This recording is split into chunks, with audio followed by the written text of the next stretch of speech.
ফ্রিজে যদি আইসক্রিম আর কেক দুইটাই থাকে তাহলে নিজেরই কেমন জানি বড়লোক বড়লোক মনে হয়। ছোটবেলায় বলতাম আমার বাপ জানের যদি আইসক্রিম আর কেকের দোকান থাকতো তাহলে সারাদিন তাই খাইতাম। তো এই ভিডিওতে আমি কিছুক্ষণের জন্য ফুড ব্লগার হব, দেখি কেমন পারি।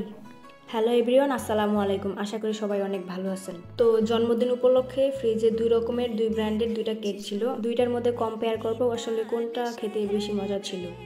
অলরেডি খাওয়া শেষ, যেইটুকু ছিল ভাবতেছি ওইটুকু দিয়েই আমি রিভিউ দিব। ভাই আমি কোনো প্রফেশনাল ফুড ব্লগার না, আমার কথা না শোনাই ভালো। আমার কথায় আবার কেউ অনুপ্রাণিত হয়েন না। এক একজনের মুখের টেস্ট এক এক রকম, শুধু আমার যেটা ভালো লাগছে ওইটাই আমি বললাম। আমার কাছে দুইটা শপের কেক আছে, একটা হচ্ছে টেস্টি ট্রিট আর একটা হচ্ছে রাজমহল। টেস্টি ট্রিটটা বাংলাদেশের একটা জনপ্রিয় ব্র্যান্ড, আর রাজমহল ওরকম ব্র্যান্ড কিনা আমার জানা নাই। আমি সবসময় টেস্টি ট্রিট থেকেই খাই এবং খাইছি। কেকগুলোর মধ্যে লালটা হচ্ছে টেস্টি ট্রিট আর কালোটা হচ্ছে রাজমহল। রাজমহলের কেক এই প্রথমবার খাইছি। দুইটা কেক খেয়ে দেখলাম যে দুইটাই অনেক মজার ছিল। বাই দ্য ওয়ে একটু মজা করলাম। চলেন এবার একটা রেসিপি দেখাই।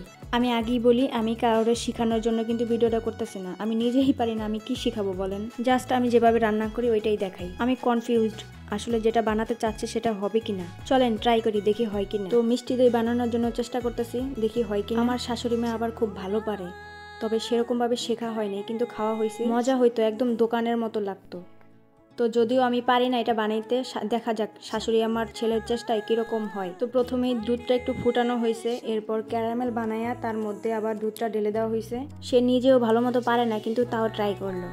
দুধটা কিন্তু একটু ঘন করা লাগে। ক্যারামেলটা দেওয়ার পর একটু ভালো করে নাড়াচাড়া করলাম, এরপর আরো কিছুক্ষণ ফুটালাম যাতে একটু ঘন হয়। ভালো মতো হয়ে গেলে হালকা একটু ঠান্ডা করে নিলাম। যদি হয় ভাবতাছি এখন থেকে এভাবেই বানায়া খাবো, কারণ শুধু শুধু আর কিনা খাবো না। কিনে বেশি দিন রাখতে পারি না, পানি হয়ে যায়। আমি কোনো মাটির পাত্র নেই, দোকান থেকে আনা দইয়ের বাটিতেই আমি দইটা পাতবো। দুধটার সাথে আগের একটু দই মিক্স করা হলো, এতে নাকি দই ভালো হয়। দইটা খুব ভালোভাবে মিশানোর জন্য অনেকক্ষণ নাড়াচাড়া করলাম। আমরা এখনো শিওর না আসলে দইটা হবে কিনা ভালো। এরপর বাটিতে ঢাললাম, ঢালার পর পাতিলের একটা স্ট্যান্ড বাটির উপরে দিলাম, কারণ এটার উপরে ভারী কাঁথা বা কম্বল দিব যাতে ভিতরে কোনো বাতাস না ঢুকে। এমন ভাবে ঢাকবেন যাতে কোনোভাবে দইয়ের শীত না লাগে। এভাবেই কাঁথা বা কম্বল দিয়ে পেঁচায় মিনিমাম 4 থেকে 5 ঘন্টা এভাবে রাখবো। কিন্তু দুঃখের বিষয় 4-5 ঘন্টায় হইল না, হওয়ার কারণে আমরা আরো কিছু ঘন্টা এভাবে রাখি, কিন্তু তাও হলো না।